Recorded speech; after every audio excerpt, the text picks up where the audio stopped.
ബംഗാളിൽ വഖഫ് ഭേദഗതി നിയമത്തിനെതിരെ ഇസ്ലാമിക സംഘടനകൾ നടത്തുന്ന പ്രതിഷേധങ്ങളിൽ വ്യാപക ആക്രമണം.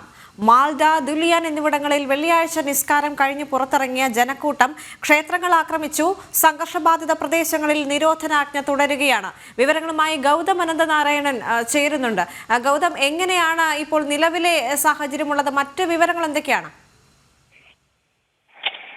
ദേവിക, പശ്ചിമ ബംഗാളിലെ ദുലിയാൻ, മാൽഡ തുടങ്ങിയ മേഖലകൾ, മുർഷിദാബാദ് തുടങ്ങിയ ജില്ലകളിലാണ് ഈ വഖഫ് ഭേദഗതി നിയമത്തിനെതിരെ വലിയ അക്രമം ഈ മുസ്ലിം സംഘടനകൾ നടത്തുന്നത്. ഇന്നലത്തെ വെള്ളിയാഴ്ച നിസ്കാരത്തിന് ശേഷം പുറത്തിറങ്ങിയ ആൾക്കൂട്ടം ക്ഷേത്രങ്ങൾക്ക് നേരെ വരെ അക്രമം നടത്തുന്നു.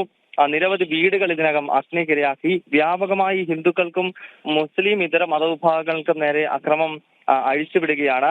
നിരവധി പേർക്ക് ഈ അക്രമത്തിൽ പരിക്കേറ്റതായി മനസ്സിലാക്കാൻ സാധിക്കുന്നു. ദുലിയാൻ, മുർഷിദാബാദ്, അതുപോലെ തന്നെ മാൽഡ തുടങ്ങിയ മുസ്ലിം ഭൂരിപക്ഷ ജില്ലകളിൽ നിലവിൽ കർഫ്യൂ ഉൾപ്പെടെ സർക്കാർ പ്രഖ്യാപിച്ചിരിക്കുകയാണ്. BJP ഇതിൽ വലിയ വിമർശനം മമതാ ബാനർജി സർക്കാരിനെതിരെയാണ് ഉയർത്തുന്നത്. കാരണം ഈ വഖഫ് ഭേദഗതി ബില്ലിനെതിരെ മമത വലിയ പ്രകോപനപരമായ പ്രസംഗങ്ങൾ പല സ്ഥലങ്ങളിൽ നടത്തിയിരുന്നു. അതാണിപ്പോൾ ഈ ഇസ്ലാമിസ്റ്റുകളെ കയറുരുവിടാൻ പ്രേരിപ്പിച്ചിരിക്കുന്നത് എന്നാണ് BJPയുടെ വിമർശനം.